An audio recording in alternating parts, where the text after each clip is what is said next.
encouraging.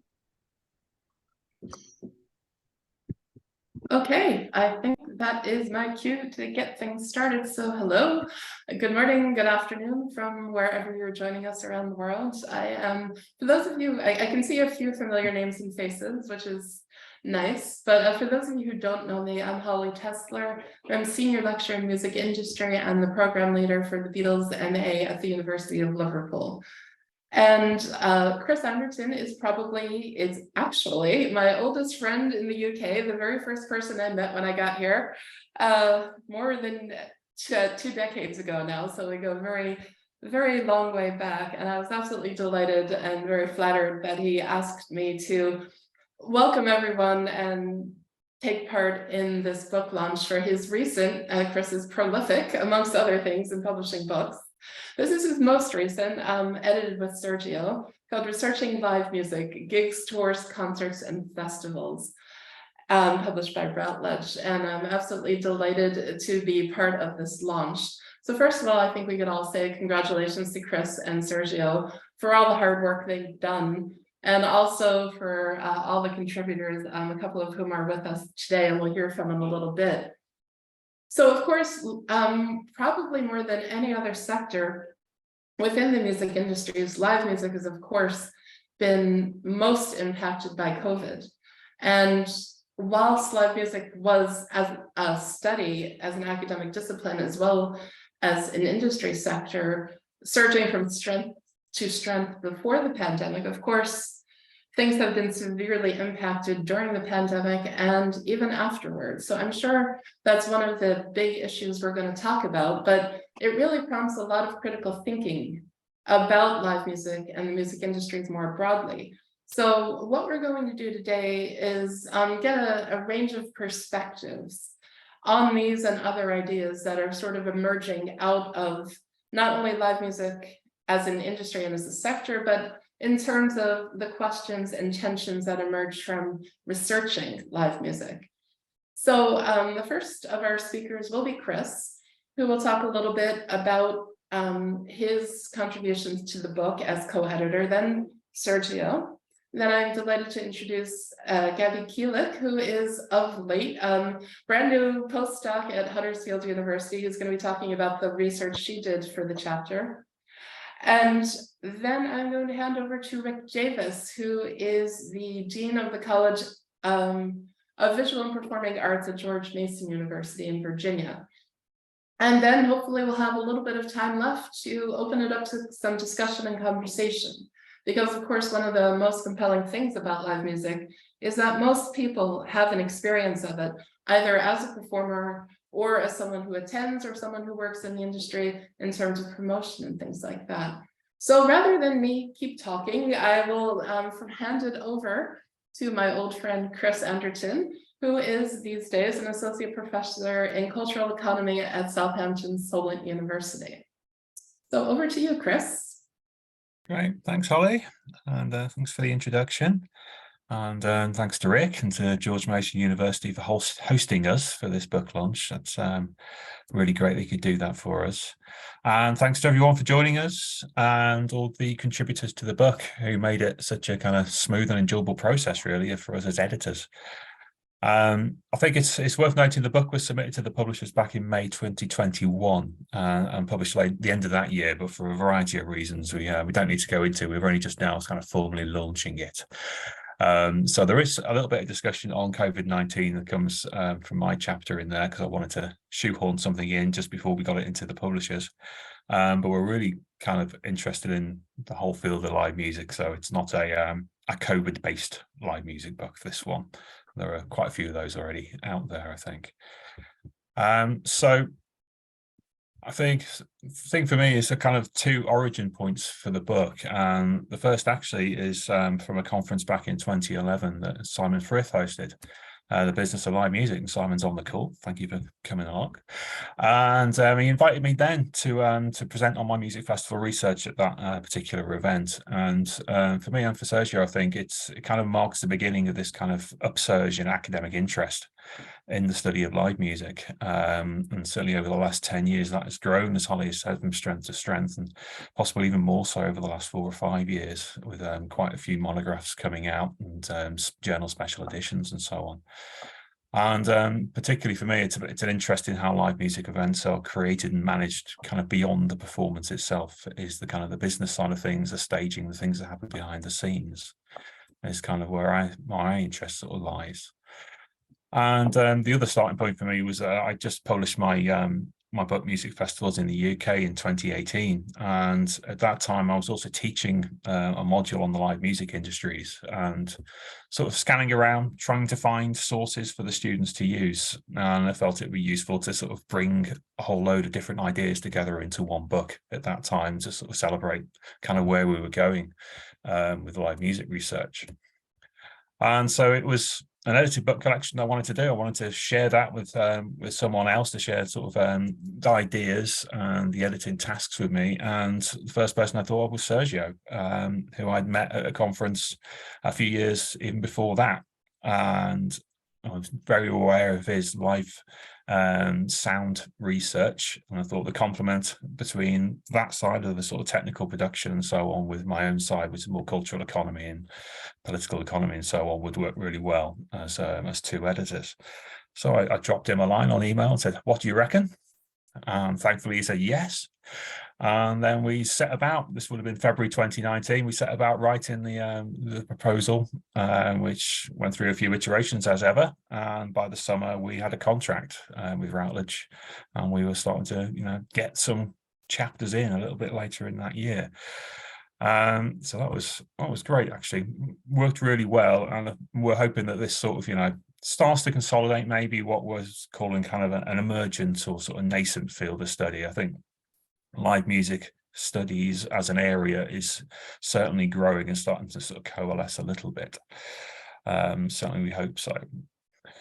Okay, so we approached established and up-and-coming scholars from all over the world, and we managed to bring together researchers with backgrounds or interests in sort of cultural history, sociology, economics, event studies, communication studies, screen studies, ethnomusicology, audio production, sound design, and so on. And we decided to arrange their various contributions into 4 main themes: themes of promotion, production, consumption, and policy.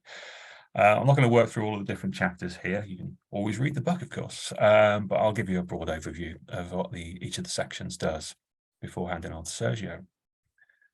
Okay, so the first section on promotion deals with how live music events are arranged, how they're packaged, advertised, and sold, and the various issues that arise from that. So we're including the ideologies and the personal beliefs of event promoters, how they affect the outcomes of events, how audiences can be developed through live music performance and through showcase events, showcase festivals, and how promoters, both legal and illegal, dealt with the initial wave of lockdowns imposed during the COVID-19 pandemic. And I was quite interested there, partly in the technological solutions that came in and some of their limitations.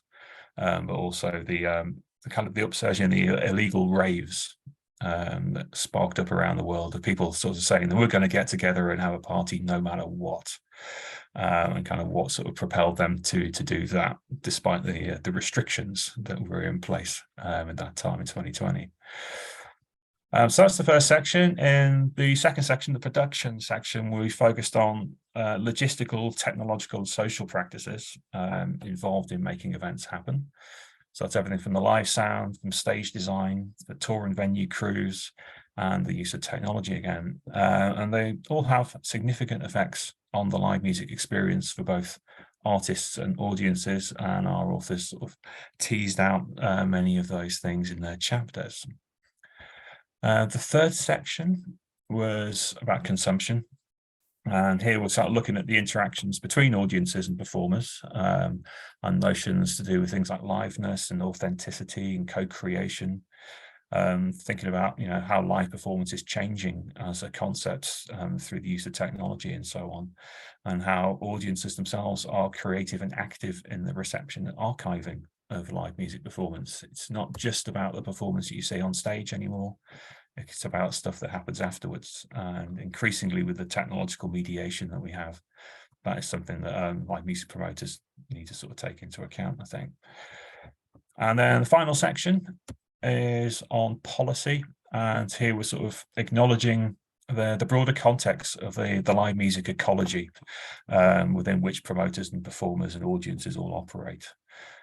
So the contributors there are questioning notions of the music city, the impact of deregulatory policies in the UK, the work of female artist collectives in Argentina, pushing for a better gender balance in booking, and how French cultural policy has influenced both concert filming and concert production.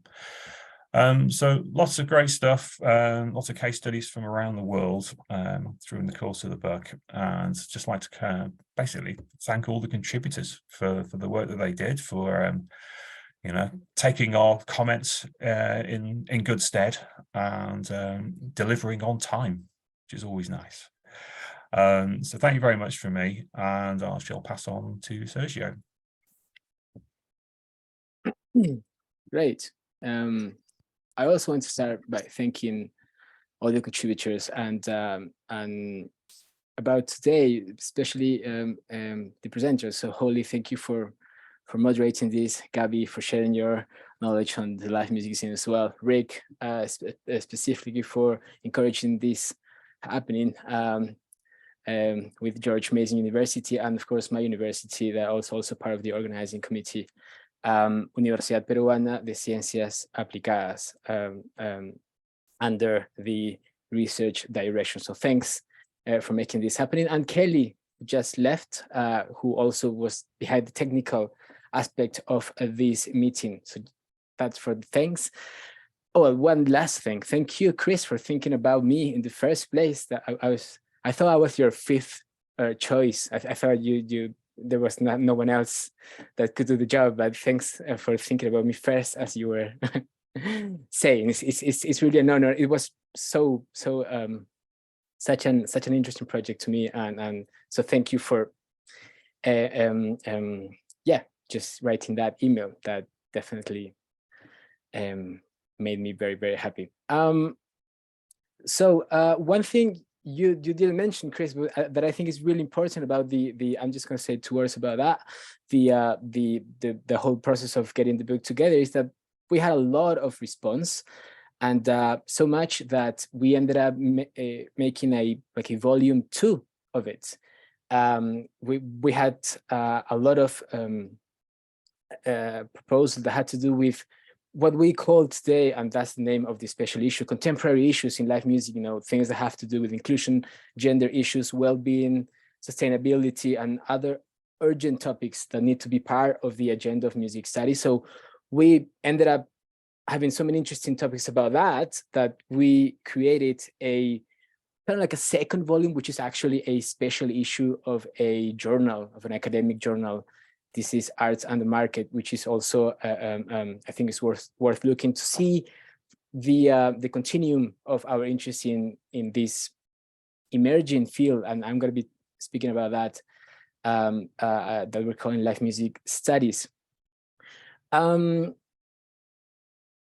few months ago, there was this a talk organized by the Popular Music Books in Process about histories of live music. Steve Waxman and Simon Frith were there talking about their experiences. Steve and the team that Simon led more than 10 years ago, I think without any doubt the biggest live music history projects ever made. And one of the things that were interesting about that talk specifically was that they started talking about the what brought them into live music research, and that's fascinating. You just mentioned, Chris, what brought you into that topic as well. It is pretty obvious that the role of the promoter was one of the main things, and the focus on the industry of live music was one of the things that led the team in Scotland. And in the case of Steve Waxman with the American side of live music history, just thinking about processes, the beginning of arena rock phenomenon as a moment of historical shift in popular music that also led him that led into questions related to processes in which concerts were transformed or gained a special significance in American history. I think this is very interesting to mention, because in my case, as Chris was mentioning, it was really about live sound. So how popular music was affected basically by amplification, by technology, which it's been a topic that has been very well researched, but specifically from the studio production side of it. And so that's pretty much what really led me into what at the time wasn't called live music studies. I think this is a very interesting thing to say, because, well, or maybe it was, but I wasn't aware, or it wasn't as high profile as I think, and I hope, and this is one of the things that we were trying to do with the book, trying to really put out there that this is a thing, right? So that many other and if many other scholars feel like, you know, they are interested in topics that address what happens at a concert, it's not only an isolated interest, but this is actually part of a momentum. I think an interesting moment in history, in popular music studies, cultural studies, maybe history studies as well. I mean, very different. You, Chris, mentioned many more fields that live music studies can be involved with or get information from, right? So this is something that really interests me, and to see what your thoughts are about this as well. Fabian Holt recently wrote this book, Everyone Loves Live Music, trying to rethink about this process of how we got here, you know, thinking that live music has been great, not only from an industrial side of it, marketing and, you know, economic reasons, but also in the academic community. Where are we in terms of noticing this field, or if it is even a field that needs to be put forward to help answer questions about music studies? So that's one of the things that I would love to discuss when we get the chance at the end, especially because there are so many things that we still need to understand about what actually happens at a concert or a festival. I think that's probably one of the underlying ideas that unifies all this, what I'm saying. And I think Gabby is going to say a couple of words about that as well. So yeah, Gabby, thanks again for being here. Yes, thank you, Sergio and Chris. I'm very happy to be part of this book launch, and thanks to everyone for being here. As mentioned, I'm going to talk about some of the research that's presented in the chapter in this book, which is titled Fulfilling the Hospitality Rider, Working Practices and Issues in a Tour Supply Chain. So I just have a kind of a simple PowerPoint I will share. All right. That's great. Can everybody see that? Okay. All right. So I'm just going to kind of make some overarching points, talk a bit about the concepts and arguments in the chapter. So the starting point for this research was to understand, building on a point made by Adam Baer et al., what those people apparently wandering aimlessly or marching purposely about as a gig is put together are actually doing.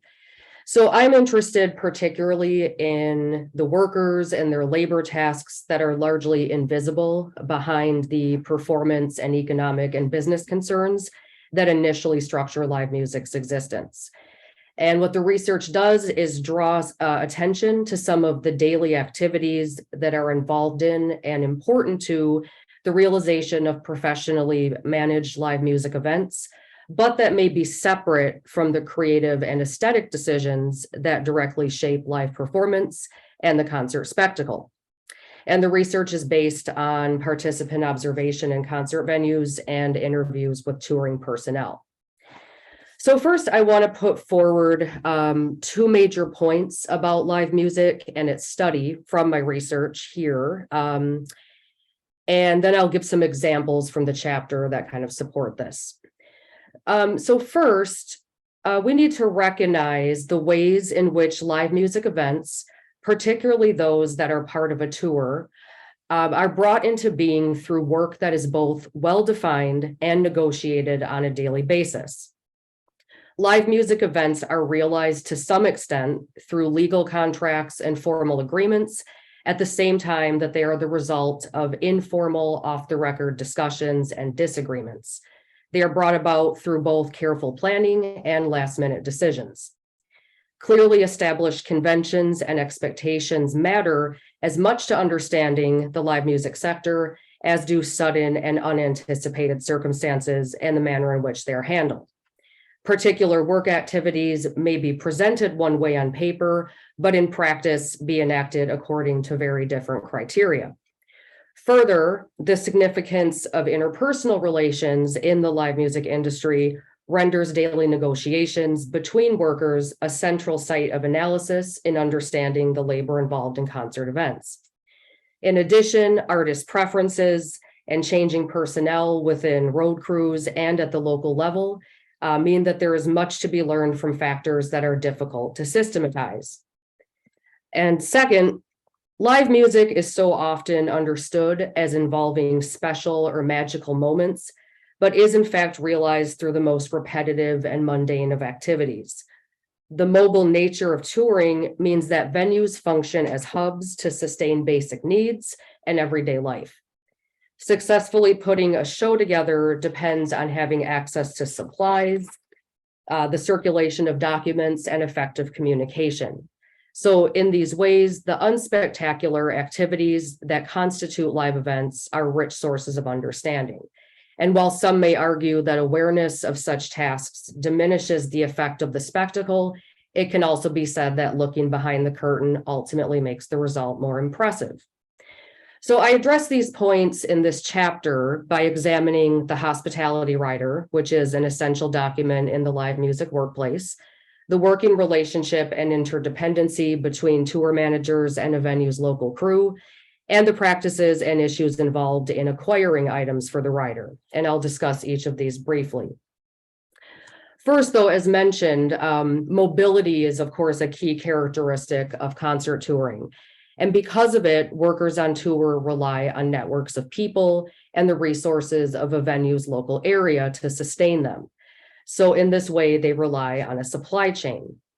And if we can think of a supply chain generally as a series of linked stages in a supply network, along which a particular set of goods or services flows, that is comprised of information, personnel, and resources, by reimagining and adapting an expansive network and process to the scale of a tour, my chapter theorizes the rider, the local crew, the venue, and the resources of its local area as a tour supply chain. So to look a bit more closely at this, my research makes an argument for an understanding of the hospitality rider that emphasizes its practicality and specificity, and that these qualities are essential components to the continuity of a tour. The hospitality rider is one section of the rider, which is the document that is attached to the legal contract agreement between an artist and a promoter that details logistics and provides specific information regarding the needs of the artist and crew. So the hospitality section details the food and drink requirements for the musicians and crew. And these specificities apply to catering, to after-show food, to bus stock, and to items for the dressing rooms and the hospitality and green room. But the rider, most specifically the list of hospitality items for the artist dressing rooms, has often been perceived as a signifier of musicians' privilege and a space for making outrageous demands, which is among the cliches of rock music culture. Further, within the live music workplace, the rider's specificity is often interpreted as being picky by the local crew. However, the function and importance of the hospitality rider is ultimately practical. It provides reliable and easily accessible sustenance during long working hours and the sometimes unpredictable nature of a show day. And it may be all that is available throughout the day, especially for the road crew. And the specificity of the rider is an important part of live music's working practices. So the requirements for food and drink are essentially a specific shopping list, and this specificity is necessary for the ease of a tour and clarity in working relationships. The list provides exact information for what is needed and determines how money is supposed to be spent. Moving into working relationships, in their position in the supply chain, the essential role of the overlooked local crew can be better understood. So the local crew is an active agent in a tour supply chain and functions as the touring party's orienting guide to a venue and their local knowledge source for a particular city. The local crew consists of all of the workers at the venue who assist with an incoming tour. So this can be the production, such as the local sound and lighting vendors. It's the humpers who unload and move and pack up equipment. And it's also the hospitality staff and runners. The tour manager and the larger touring party depend on the local crew to acquire the items in the rider. And my research shows that the nature of this working relationship highlights the informality of the practices in the music industries, among other aspects. And part of this working relationship is structured through the rider and further organized during discussions prior to a show day, while others are unpredictable and developed during the day according to needs and issues that arise. So Dina Weinstein accurately captured how the interdependence of the backstage crew is a source of frustration bordering on panic when someone fails to do an assigned task in an effective and timely manner. So this sense of urgency was most visible when unexpected needs would arise close to showtime. The most valuable attribute of a local crew member is therefore to simply be available. And this means being on site and easily accessible, whether that's being in the local production office or reachable through text or phone. So in other words, waiting around is an integral component to their job. And finally, examining the working relationships and practices associated with the acquisition of rider items also highlights problematic and exclusionary gender dynamics in the live music workplace. In particular, my research showed that differing working practices and associated disagreements can reveal the masculinist nature of touring and the ways in which women, including those in senior roles, are undermined according to gender role stereotypes and expectations. So I will stop here and I'll be happy to take any comments or questions later. Thank you. Okay, Gabrielle, thank you very much for that presentation. I should have noted as well at the beginning of the talk that if anybody does have any questions, anything urgent, please do pop it into the chat. Otherwise, what we can do is return to wider discussion after all the speakers have presented. So again, many thanks to Gabby for her talk. And now it's my pleasure to introduce, again, we've had a couple of new arrivals, so I will reintroduce Rick Davis. Rick, who is the Dean of the College of Visual and Performing Arts at George Mason University in Virginia in the United States. So Rick, thank you very much. I believe you're going to offer some general observations and some discussion of the live music sector and of live music studies. So thanks very much. Thank you, Holly, and thanks to Sergio and Chris for your generous offer to welcome me into this space. I'm seeing myself among colleagues, but a little bit tangentially, in the sense that my home field is theater production, but as the dean of a fairly large college, we operate two major performing arts venues, and we book dozens and dozens of events every year in both venues of all kinds, including many of the genres that are represented in the book. And I want to start by acknowledging the incredible richness of this field, which I, Sergio, had not heard named exactly what it is now named. Certainly aware of some of the research and writing that's being done, but I'm very happy to have come across the term live music studies thanks to your invitation, because I think it's a very fertile rubric under which to look at these things. The term intersectionality, of course, is wildly used every day now in popular culture and in academia, but it certainly applies to this book and to this field. I was thinking of Piccadilly Circus and Times Square together as the kind of intersection that this book offers. Heavy traffic, some collisions, but very, very, very lively intersection. And I just will enumerate, sort of going back to, I mean, Chris took us through the structure of the book, but just to tick off the fields that I sort of encountered as I was reading through it. Of course, we have traditional musicology, ethnomusicology, ethnography in a more pure sense. We have music criticism, we have performance criticism, which I'll try to differentiate maybe a little bit. Also journalism or even reportage, sort of a pure journalistic function. We have arts management invoked here quite strongly and on a number of occasions. We have arts policy and cultural policy. We have the sociology of the audience. We have technological criticism, and certainly I probably left some things out, but those are the fields that feed the intersection of Times Square and Piccadilly Circus that I envisioned when I read this book. A quick aside on this question of reportage, journalism, criticism, and the blend among those things. One of the things that I admire so much about the chapters in this book is that although there is a critical lens often being applied, it is not the kind of critical lens that is most reliant on judgment, on the thumbs up, thumbs down kind of criticism that we sometimes associate with journalistic criticism. It is much more about the reportage. It's much more about getting the story straight. It's much more about describing the terrain, whether that terrain is sociological and humanistic and behavioristic, or the terrain literally of where the speakers are in the venue. This kind of criticism is so valuable because it does not ask people to say this was a good concert or a bad concert, this is a great artist, this is a lousy artist. All of those judgments are so subjective and so changeable that I think what is done in this book is a kind of criticism that I really admire. Another thing that occurred to me as I was working my way through is timeliness. Chris was talking about how sort of trying to move quickly to get the book out. Well, you did, and I think you really did an amazing job of being up to date. Certainly, it lands very comfortably, I think, coming out of the pandemic, because we are now in that liminal state between. I mean, we're not really post-pandemic, but we're pretending that we are in many ways. And that's true of audiences, it's true of artists, it's true of universities, and it's true of our political culture as well.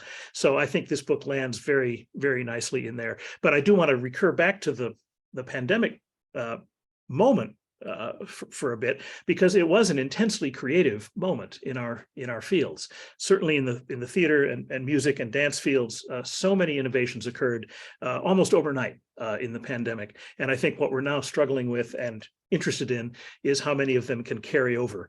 How does this abrupt integration of technology into live performance, which obviously has a long historical tale, much of which is covered in the book, how does it translate forward? What's the role of stagecraft? What's the role of streaming? We'll come back to that in a minute. What are the roles of cinematic and theatrical design values? What is the role of acting I mean, this is something that I think has been talked about a lot in the rock and roll sphere, but when does a performer, when does a musician, when does a guitarist become an actor, and when is that problematic, and when is it exciting? And it can be both all at once. I also think the book is timely and important because live music has reasserted itself as a primary source of income for musicians. The curse of Spotify, if you will. We have a good relationship here at Mason with the jazz composer Maria Schneider, who is an innovator in the intellectual property space through her artist share component. And if you want to just push a button, just be with Maria Schneider and say the word Spotify, and you will get an hour disquisition, eloquent disquisition about the evils of streaming, but especially a couple of platforms. There are some that are, in her view, marginally better than others. But so touring is back, right? Touring is now how musicians essentially make a living. You're no longer touring to support an album; you're touring to support yourself, and that's a paradigm shift, but it's actually a recurrence probably historically. Also, the question of inclusion, access, equity, very, very strongly articulated in glimpses in this book, and I think it rises to the level of a sub-theme in the book. But you think about the inclusion lens of something from a DIY concert, a house concert kind of thing, which, by the way, my students today are very interested in, and I've got students in both theater and music who are writing undergraduate level scholarly papers on the DIY movement here in Northern Virginia, and it's very interesting, and I'm learning a lot from them. But then you think about club spaces to concert spaces to festival spaces, which are brilliantly covered in this book in several places, digital spaces, hybrid spaces. There's kind of a concentric emergence of inclusion as you go from one of those spaces to another, just quantitatively, if not demographically. And I think this is a point of further research for the field. I was so glad to see that Woodstock and the Harlem Cultural Festival were counterposed against each other in one of the essays, because that, to me, that was a revelation. I'm of an age where I couldn't go to Woodstock, and I wasn't quite there yet, or the Harlem Cultural Festival, but it's quite likely, given who I am and where I was from, that I wouldn't have known about the Harlem Cultural Festival, and that would have been a great loss. And I'm so grateful for the documentary that came out, Summer of Soul, but I'm also grateful to see that it's mentioned in this book. One or two more things before I run out of my time and we can engage the full group here. I so admire I'm a dramaturg and a director by training. I admire the dramaturgy of this book. The structure that you chose, the four-act structure, if you will, or the four-movement structure may be better for music. Promotion, production, consumption, and policy. It seems to me that although it doesn't hit you over the head, it does take you through the origin of an event, through its production, through its consumption, through its impact, if it's major enough to have an impact on the policy and public sphere. And obviously not all events rise to that occasion, but certainly the digital world is rising to that level of scrutiny now. The festival world is rising to that level of scrutiny. So I just really like the way that you take us through the sort of the origin of a work all the way through its production, consumption, and ultimately its assimilation into the policy sphere. I'm so glad that Gabi and Sergio are here and Chris is here, and I know that there are some other authors on the screen. I wish I could talk about all of your chapters in specific, but as one who wears a couple of different hats. I mean, I've been an arts presenter, for 20 years. And just last weekend, I had almost a fight with a sound guy at our soundboard because the mix, and I have to be carefully anonymizing here, but it was a heavy hitting subwoofer dominant rock and roll mix for a trad jazz concert. And oh my God, it was awful. And we were very nice. We kept trying to go at it, sort of channel by channel and sort of chip away at it. And finally, the guy walked out because we weren't letting him do his sound. The band didn't know what was going on. I don't think they knew how they sounded out in front. So I mention that because this book offers a wonderful real world access to professional workers doing their professional work, both the venue staffs and the road staffs. Fantastic level of ground truth in this book that I find so inspiring in an academic setting, because very often, at least in my home fields, when you go into an academic setting, you rise to a level of abstraction that no longer has its feet on the ground or its ears on the concert. And this book is extraordinarily wise in its combination of ground truth and theory. So I want to thank you for that. Oh yeah, just one more quick thing, because I wanted to stop at about 10 minutes and we're just about over that. Some of the final or some of the chapters, Chris's chapter 5, and then chapter 17, Jerome and Michael and Catherine, I think a couple of you are here.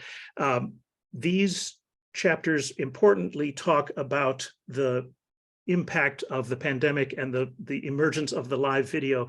And this to me is fundamental. This is the most important question that I'm dealing with on a daily basis as we look at how do we make performing art, music, dance, and theater specifically, and hybridized forms, how do we make them continuously available to this wider public that we have inadvertently discovered during the pandemic? And how do we make these art forms that have actually grown to be quite a bit more interesting in the last several years? How do we not shut that down? How do we manage the issue of streaming rights? How do we manage grand rights and all the other kinds of rights, intellectual property questions that are that trail with this question of wider access? And fundamentally then, how do we pay artists? Going back to the Maria Schneider question, how do we have to find a way, in my view, to pay our musicians, composers and performers in a more equitable way for the work that they do when it's made broadly available to the universe. So those are my quick responses to this magnificent work, and I really thank you for having me in, and I look forward to the questions. Okay, Rick, thank you very much. And again, thank you to all of our speakers. Your conversations and presentations have really provoked a number of really big and interesting questions. And I'm excited to open it up to everyone in the audience, just in terms of the practicalities of how this might work. Thankfully, Michael has broken the ice and already popped one question into the chat. But if you do have any questions, if you could please raise your virtual hand, I will do my best to direct everyone in the order in which their hands are put up. So by all means, please do. You're welcome to leave your cameras off or turn them on. And again, if there's anything you're not comfortable speaking in public, just by all means, please do use the chat. So while everyone is thinking of questions, Gabby, maybe do you want to, can you, first of all, hopefully you could see the question that's been posted in chat to you. I could read it out if not. Yeah, what do you think are the ways to work on a gender gap? Okay. Yep. Sorry. All right. Well, thank you for the question. The main issue seems to be at the point of hiring. Based on the interviews that I did, women are out there and are wanting to work on road crews, but they're not being hired. And a lot of that has to do with unconscious bias and the norms that have existed for a long time with touring crews being male dominated. So there have been a lot of there's been a lot of effort made. There's several groups that have organized, such as Women in Live Music, that are both there to raise awareness, and also they gather like current job listings and things like that to try and raise more visibility and to kind of overcome some of these biased practices. Also, during the pandemic, that was one of the issues, along with mental health and working conditions, that was talked about amongst crew on social media platforms. So there are efforts being made, but the main thing is letting women in. Okay, Gabby, thanks very much. Does anybody have a further comment or observation on that point? And again, as you can see, Sergio has asked, maybe if you turn on your mics, if you do want to ask a question directly to Gabby before speaking. All right, so let me just see. We have enough attendees that it spills over onto 2 pages. So let me just move back and forth. So anybody else have any questions? Okay, Adam Bear, I see your hand is up, please. Go ahead. Sorry. So take it away and go ahead, please. You're still on mute, I think.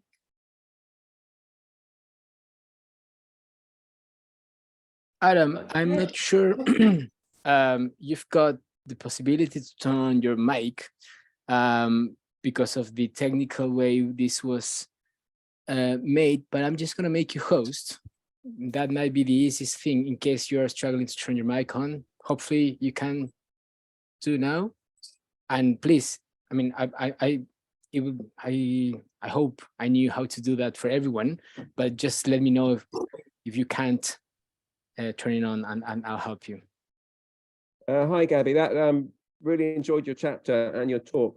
It's just a sort of quick question based partly on much older writing on the sort of employment biases, conscious or unconscious, in the music industries, and also on sort of more limited sort of anecdotal evidence from my own experience. I wondered if in your research it was, as well as a sort of lack of women being employed, to what extent it sort of mirrored the type of employment that they got. So, for instance, in Keith Nager sort of writing in about the 80s, where women would be employed, but it would always be in the sort of publicity department or marketing. And my sense is that in touring crew, it's oh well, catering, that's one area, but rigging or whatever would be something else. Was that borne out in your own research? Yeah.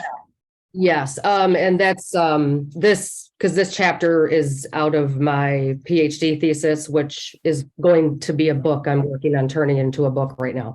But that is definitely a pattern.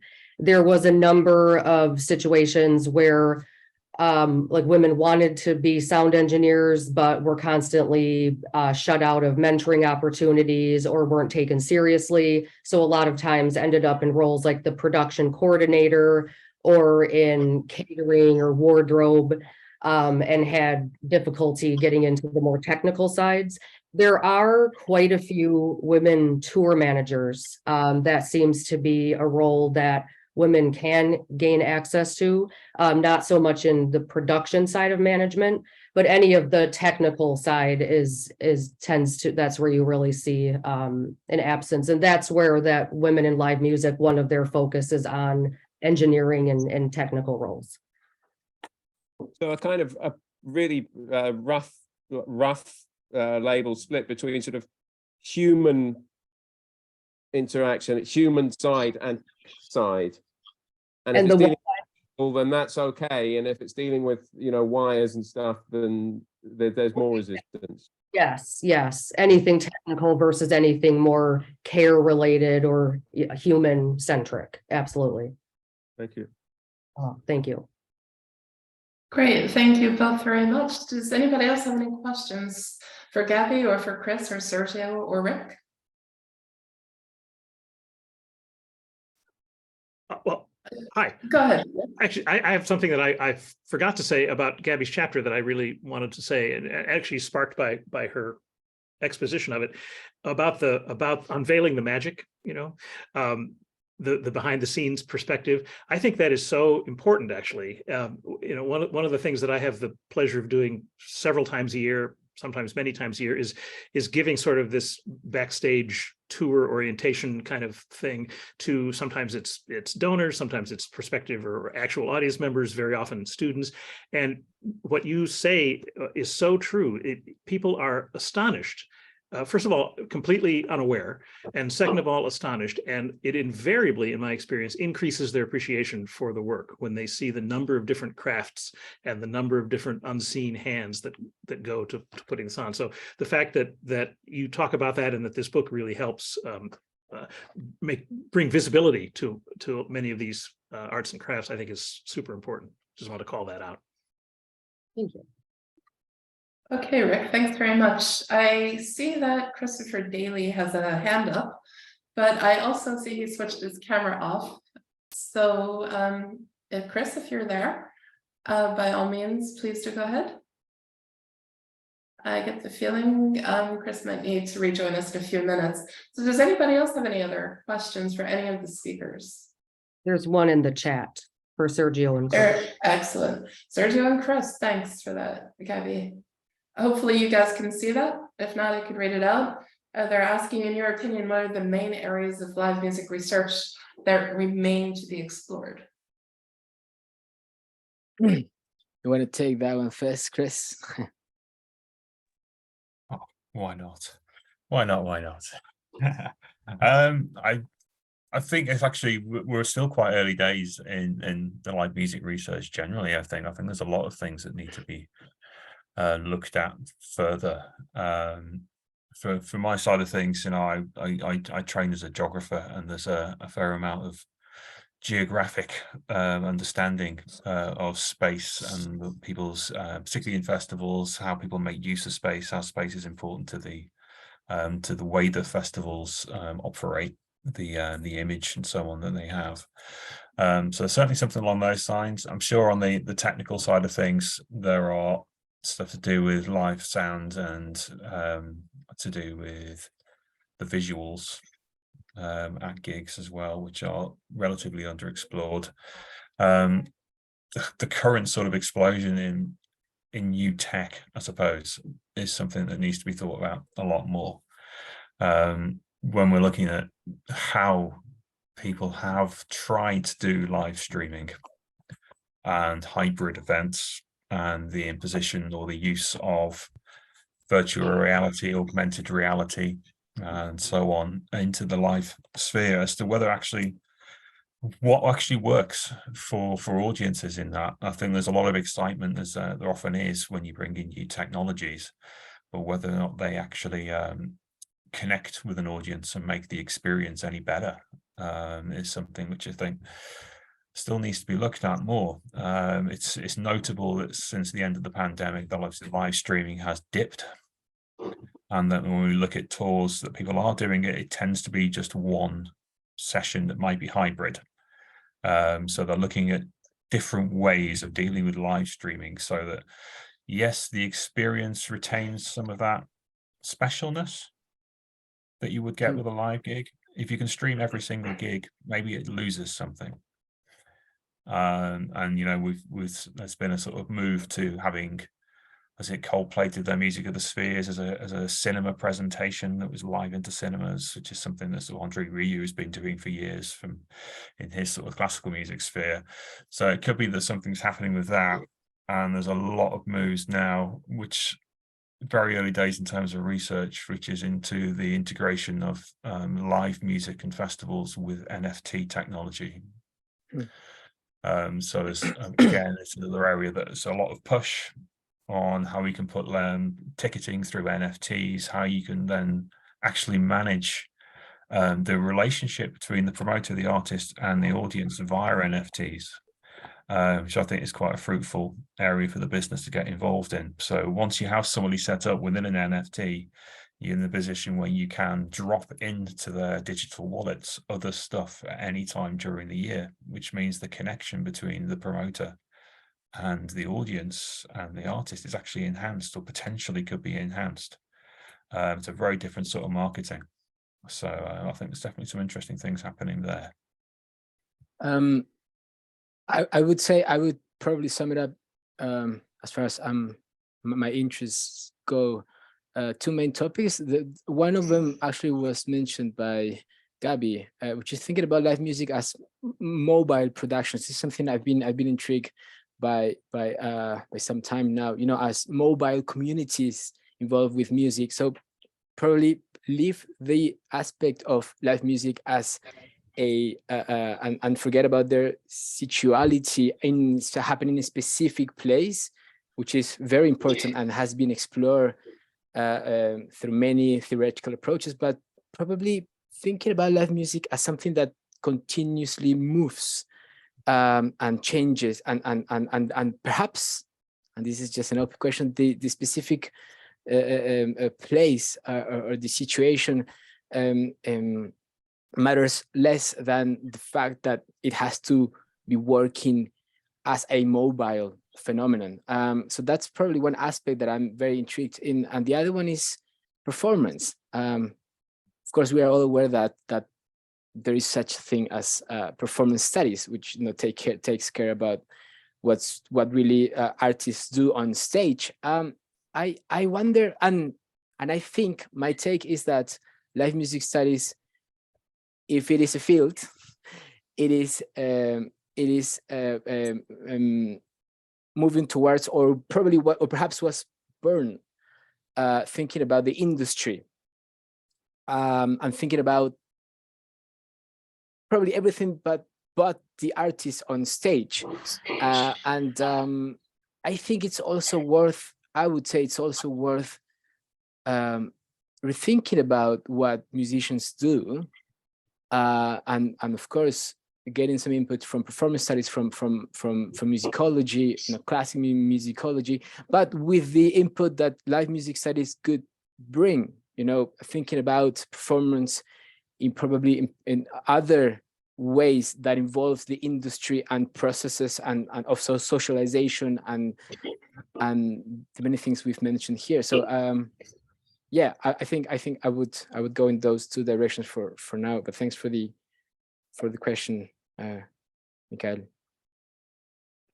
All right, thanks very much. Christopher, I see you've got your hand up as well.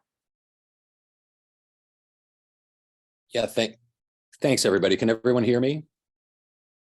Okay, so Chris, I just wanted to kind of augment what you were saying before I kind of ask a follow-up question to Gabrielle. But I attended Audio Engineering Society's meeting in New York in the past October, and one interesting and frustrating when you're at a place with no money, but basically like immersive audio is the absolute hot word, like at that convention, and marketing was kind of geared towards that. And it's a lot of speakers and a lot of stuff, and live stuff is still, for the most part, a stereo game, if not a mono game. So, but the promise of kind of Dolby Atmos and some other things is that it can collapse down to still provide immersive experience over headphones or over stereo. So it'll be interesting to see how that, and Michael had mentioned, that live people are separated from the kind of general media production world. And so you go into AAS after not having been there a while, it's like, okay, like, it seems like this is a thing. I've seen this movie before with 5.1 surround and trying to make that go everywhere when people can't even set stereo speakers up in right perspective. But whatever, like it's something to pay attention to. Gabrielle, as far as the gender stuff goes, so I employ a crew of people, usually 2 engineers in my summer position, right? Okay. And for a while, I was averaging 1 woman a summer, if not 2. There was a period where it was me and 2 women. That has fallen off, like definitely in the last 6 or 7 years. And I had a stable crew. For a bit of 2 gentlemen, but certainly kind of I'm not seeing even the application numbers from women that I have, in the industry in a hiring position. Can you kind of explain maybe what's going on there in recent time? And I've been doing this over 20 years, so I'm wondering if you have a theory as to what's going on in the kind of immediate past. I don't actually. That's more something I'd like to look into. So thank you for sharing that, because I don't have a way of explaining that at this moment, but that's very interesting. And this is in like live sound engineering. I'm in charge of 5,500 seat amphitheater, the sound in that amphitheater in the summer and in Chautauqua, New York, right? And so we have it's 3 events. It's on average 3 events a day, 2 spoken word, 1 usually music based. Okay. And so and we have a local college with graduates in kind of sound recording and communication, whatever. We were pulling from that from Buffalo, and pulling from my wife's network. But yeah, I've trained in 24 years. I've had 4 women work for me, and some of them were there multiple years, and they've all gone on to good things. But yeah, I just haven't seen, applications of note, for the last. I'm trying to think of a single woman that's applied that's gotten to my desk, and I can't remember one for about the last 6 or 7 years. But we've had a pretty stable crew that have kept. I always give them the option to return if they want to return, right? So we've had a pretty stable crew for the last 6 or 7. But it's going to open up this year a little bit. So if you want to follow up with me, sure, as far as kind of what I see in my hiring pool, I'll happily, keep you updated if you want to ask. Yeah, thank you. Sure. Okay, thanks very much. I can see while you guys have been discussing these matters, there's been some good chat as well. They're quite long comments, so I won't read them out, but I would, if you've not been keeping up with that, to maybe keep an eye on the chat as well as the conversations that we're having amongst ourselves. So does anybody else have a question for any of the speakers?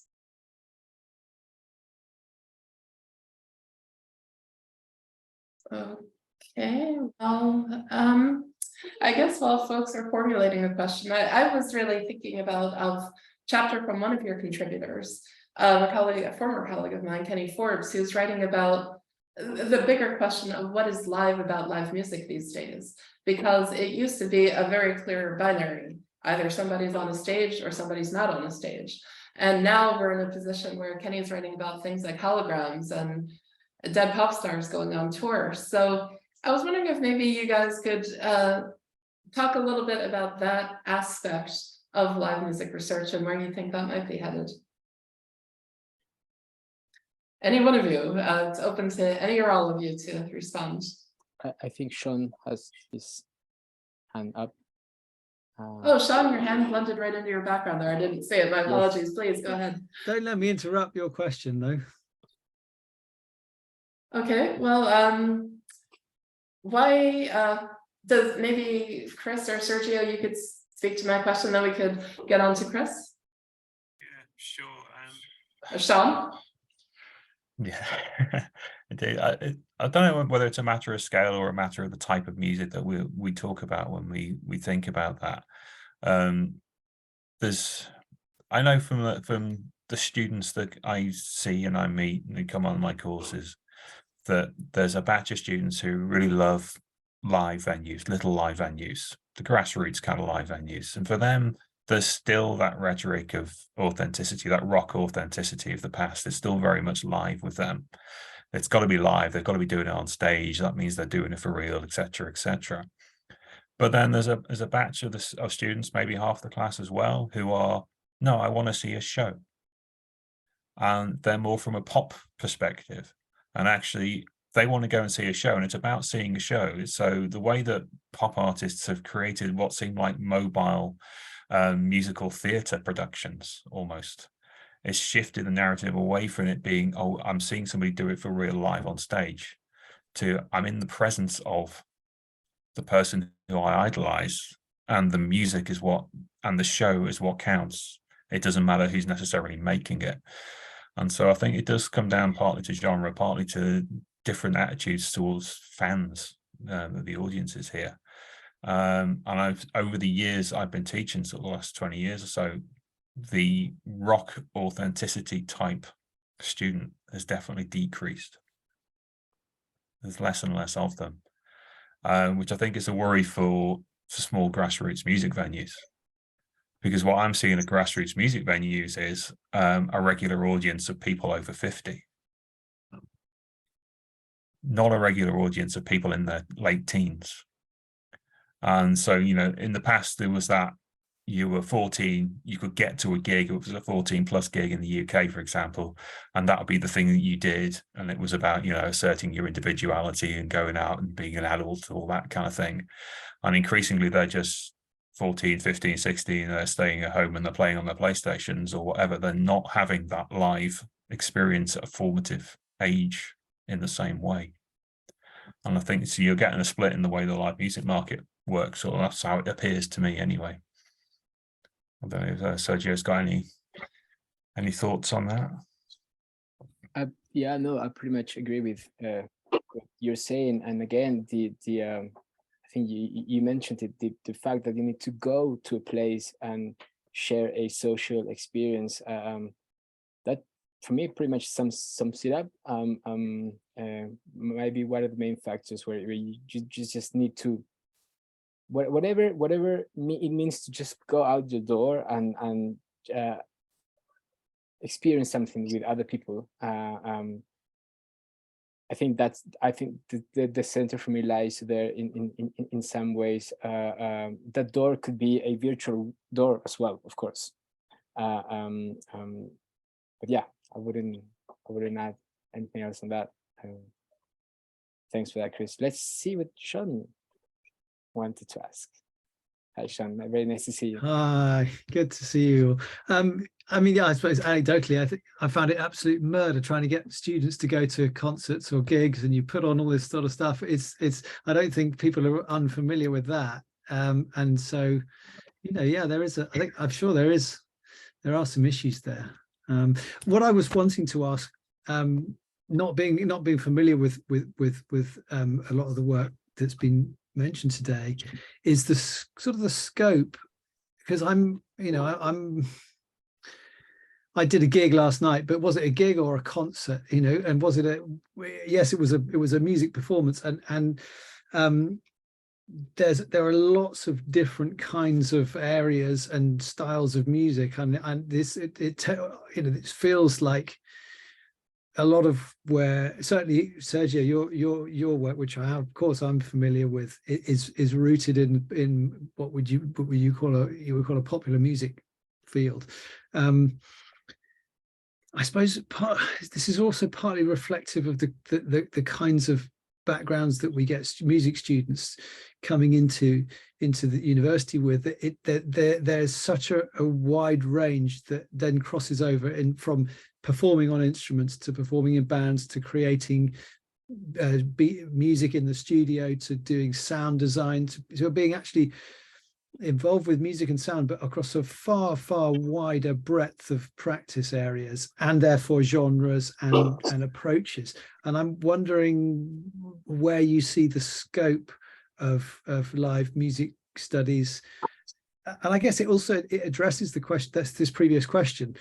It just, the idea of going to a gig and seeing a band, maybe that's old fashioned, that's old hat now. That doesn't sum it up at all. I'm just keen to maybe just get some thoughts on the scope, really, partly with my Stockhausen hat on and that sort of experimental contemporary music, and that sort of thing. Yeah, I think probably a way to answer that is when we were thinking about the title of the book. Remember, Chris, and should we put popular music in the title? Because I definitely get a sense that we're dealing with processes that evolve, that kind of general field. The question is a fundamental one, I think, Sean, because there are indeed very different ways to understand what happens there, right, when performers are doing things, and I, as far as I'm concerned, I think it's still an open question that I'm barely beginning to see where this takes us, and I'm also asking myself if a thing called live music studies could bring some new ideas to those perhaps more ontological questions. I guess yes, but I'm happy to see what other ones think about that. Hey, Sergio, thanks very much. Christopher, I see you have a question in the chat and you've got your hand up. So by all means, ask away. So Chris, I was gonna follow up on what you said about the the decrease of rock authenticity kind of students, and so Larry Grossberg was a member on my committee and a teacher me at UNC Chapel Hill, and I'm actually going to compose an abstract kind of in answer to some of his concerns that are older concerns, but these same concerns, I'm actually kind of working on something to do with that this week. If I could contact you about that, I'd love to, if that'd be okay, if you've got thoughts on that. From the small end, a couple of you were talking, about, what's going to happen to venues and what's going to happen to culture with the kind of decrease of the traditional student and person interest in this. I'd also like to, just put on everyone's radar from the big end to, from the larger venue end to, just anecdotally, every other year, my venue in the summer books the Beach Boys.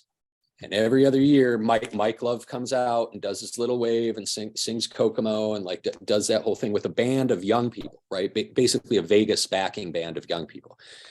Sooner or later, that gentleman and other gentlemen and old women artists from that rock authenticity period are going to be dead, and they can't be booked anymore.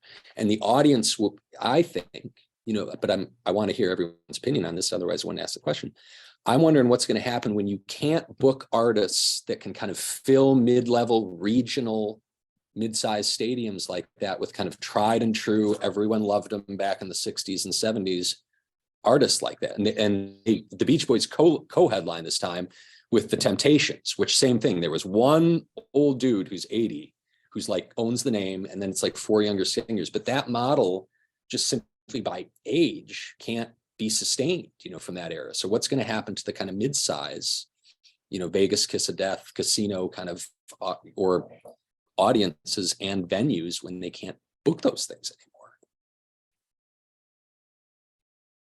It's a good question. I think Simon's going to come in with a riposte. Do you want to say something first? I was just going to say that from our historical work, this goes back to a question that was asked of Sean and Chris, and of Sergio and Chris, as to what's missing in live music research. First of all, I'd like to agree with whoever said the key problem, conceptual problem, it seems to me, is what we mean by performance, which is an extremely messy concept, which means so many things to so many different people. And I think particularly it becomes very problematic when we talk about what is a musical performance and so even when we're talking about the difference between, say, going to see Ed Sheeran or going to see a band of an old rock band in a pub with a group of 60 and 70-year-olds, in what sense are those two musical performances, in what do they have in common and what don't they have in common? What's going on when we're talking about performance? And I think there's a lot more work to be done on both conceptual and theoretical on and empirical on observing musical performances and what, in all sorts of contexts. The second thing is, and this goes back to the work about backstage people and so on, I think we need much more systematic work on how careers work in live music, just among musicians and among all the staff, not just observing at the moment. But one of the things that I think is obvious even in the discussion today is that our thinking is still dominated by what you might call the commercial end of live music. The vast majority of people who are making music to audiences are not doing it for commercial reasons. They might be doing it to try and make a living, but they're certainly not expecting to be profitable. They're not being exploited by anybody particularly. They're not part of what we think of as the business. But if they are part of a business, it's a much more localized, small and unstable business. And we need to make sense of how that sort of music making, and it's not just music making, it's also a word that hasn't, to my surprise, hardly been used today, which is dancing. When people say that young people aren't going to go to these sorts of bands, young people are going to go on dancing, and they're going to go on to dancing to some sort of music. And so and they're not just going to stadiums to dance. That would make no sense at all. I mean, obviously, you can talk about huge club events, but lots of clubs are small and local. So I think there's still a great range of live music that hasn't yet been researched, that we need to fit into all the stuff, very important stuff that's in this collection. Thank you, Simon. Chris, did you want to respond to that? No, I totally agree with that, and I think in the discussions we've been having with Sergio, it's we're thinking about what's next in terms of what we might do, and it is very much about expanding the scope. I think that was one of the questions we were talking about, is the scope of what live music making is and what kind of research is out there into that. There's some good books on community music, for example, but there's a lot more that goes on. One of my interests is in aging fans of musicians, and actually, there's a thing that's certainly common in the UK, which is somebody gets towards retirement and they think, I'm going to go out and be in a band and go and play in a pub and all that kind of stuff. And you're thinking to yourselves, what are you getting out of that? You're obviously not expecting to become the next big thing, but you're definitely getting something from that experience. The same as if you were, making synthwave in your 50s and then putting that out into the world, which is again something I've been looking into. So I'm definitely interested in different constituencies, as it were, of live music maker, and kind of what they derive from their experience. Why are they doing it? One of my colleagues refers to the 6 music effect, which is the way that so many live music venues now have aging audiences in, and young bands are developing music that suits the tastes of aging audiences, and they're aware of that when they're making their music. So there's definitely a whole range of things and sort of to have a look at, because one of the other things I was talking about with my colleague was, do we write an article about the death of live music in relation to grassroots? Is there a potential that it is collapsing? I mean, obviously the Music Venue Trust continuously talks about that. But then I always worry about the music venue trust is that there's a constant recourse to rock authenticity in their narratives. But is it really Okay, dying? Chris. If I'm you, sorry, Simon, go ahead. I live in a small town, and all the pubs in the town have live music 2 or 3 Mm. nights a week. Yeah, So is it all original? Small particular sorts of venues might be dying, but it's not the death of live music. Yeah, it's a shift away from original to other sorts of music as well.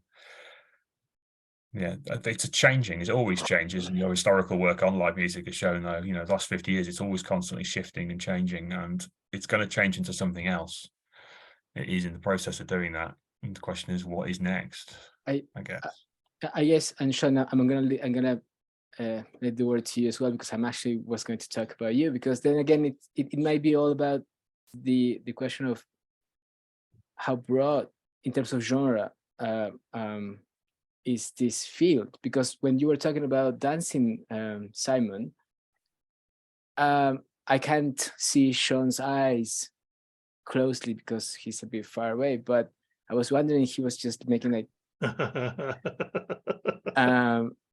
like that under his Stockhausen hat, as he was saying. So, I mean, I think these are still open questions, and how are we conceptualizing or not conceptualizing, but implicitly or consciously thinking about live music studies in terms of genre. But Sean, I don't know, you want to say something? Yeah, it's interesting. I think Simon's point. I think for me, echoes a seminar we would have had many years ago in Edinburgh, dealing with amateur versus professional music making. And I think Chris's point, just your recent point, I think there's it feels to me there's maybe some tension there between the industry side of how this is analysed and other stuff that's just maybe hasn't been studied or just gets through the gaps. I mean, I think the ultimate sort of example I think of is just somebody playing a guitar in their room, not for any audience. It's really hard to justify that as being a subject for live music study. But it's not a recording, and it might be original, it might not be. But I think it's a sort of an end point at the opposite end of the extreme to somebody filling a stadium and playing, stadium rock.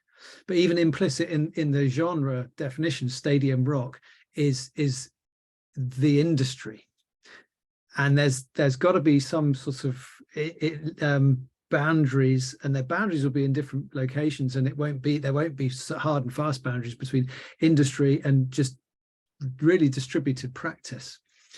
And I think there's so many fascinating areas. I mean, just to reel off 2 or 3. I mean, last night I was doing a gig with improvising orchestra for film students in film, and it's a free night, so there's no one's paying for money, but it's something that carries on going. It's a sort of charity base, but it's based on donations.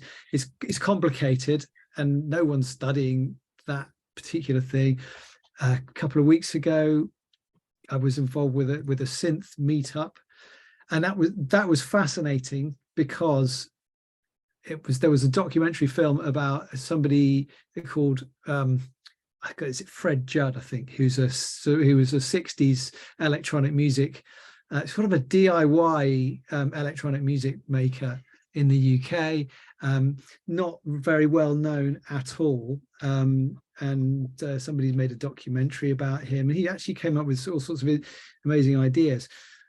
But that was within the context of tape music clubs in the 60s, of people who had built their own wirelesses and done a bit of tape editing. And there were so many of these. I wasn't aware of this, and I've kind of studied electronic music. It's my field, so maybe I'm not very good at it, but still. But it's that people made that immediate link. Oh, these guys getting together in the 60s in their front rooms, talking about tape editing and tape music. It's like a whole lost genre of music because nobody archived that. And then you know, that's kind of equivalent to what people were doing with the synth meetup. People were performing and playing, but there's no money changing. There's no industry involvement in terms of the performances, and so it's a different kind of performance that I hadn't really been involved with before. I think there's so many things, and you know, that's why I'm asking about boundaries of, you know, and how far it can go. I think it can go into all sorts of different directions, in terms of scale, in terms of genre, in terms of style, in terms of money, in terms of no money. I think it's just such a potentially enormous field. So anyway, that's just a few thoughts. I'm rambling. I'll stop now. No, Sean, thanks very much. It's been absolutely fascinating. And as you've been speaking, there's been an equally interesting discourse going on in the chat as well. But I am conscious that time is overtaking us. So Rick, I think you've got your hand up, but you might have to have the last word, I'm afraid, but please do go ahead. Oh, I don't want the last word, but I did want to springboard off a couple of these themes, boundary themes, and the DIY thing. When I use the word DIY, I'm talking about DIY venues, not so much DIY art making. And I recognize those are two different things, but I think the DIY venue movement is very strong now, at least in our region of Virginia, here in the Mid-Atlantic area, and I think it's going to be worthy of some critical notice pretty soon. But there's a historical piece that occurred to me as Sean was talking.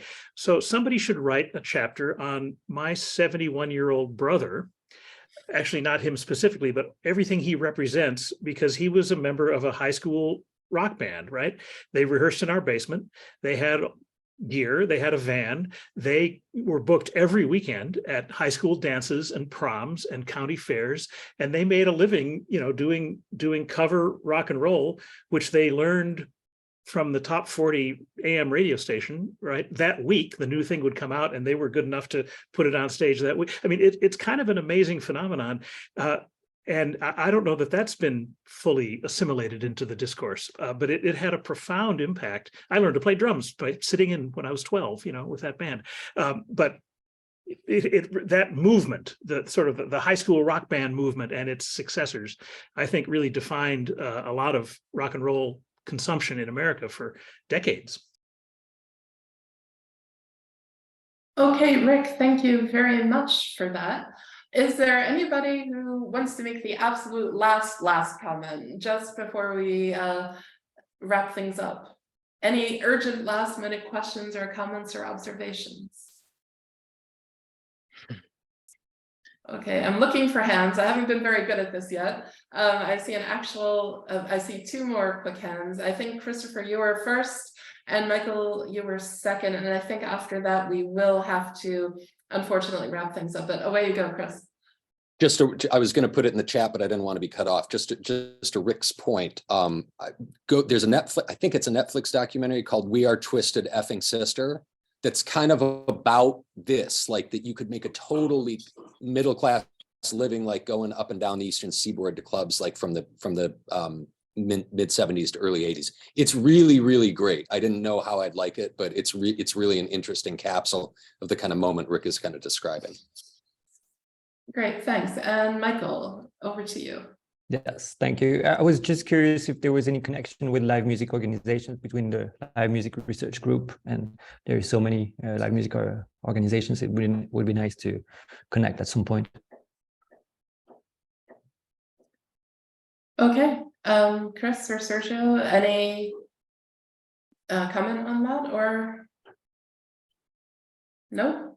Yeah, I mean, that's the way to go forward. I reckon to get as many organizations as possible to be involved in this type of research, and to get more case studies, and to see what other people are writing about or thinking about beyond the academia as well, which is always a crucial point in order to get more interesting facts and ideas in the areas of our research. Yes, absolutely. One of the many things that still need to be, encouraged in this field, I think. I don't know, Chris, you want to say anything else about that? No, obviously, I think that's absolutely true. I think I've got children screaming behind me at the moment. So I'm just about trying to catch up with what was being said. But I think, I think obviously if we can integrate with the various organizations, it's always difficult, I suppose, when you do that. It's always the possibility, isn't there, that they will want certain types of answers to be heard from our research. There's always that kind of issue when you work with industry. But I think for sure.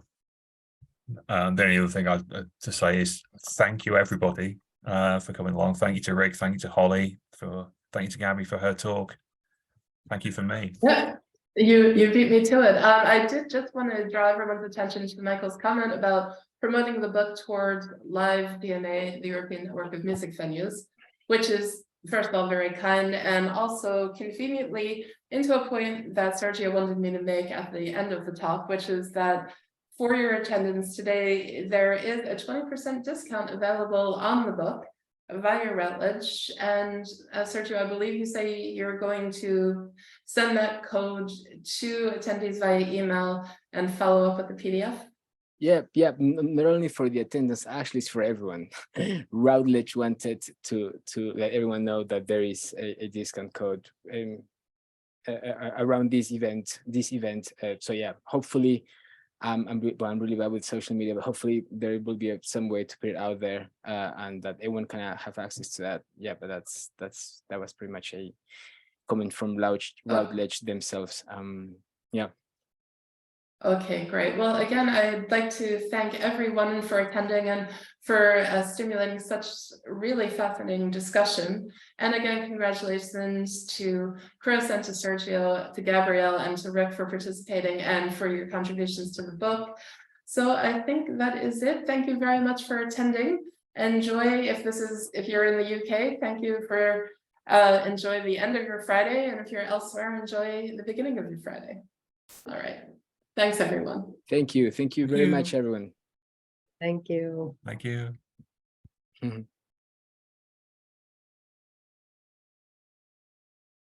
Arnar, nice to see you. I want to stop this thing.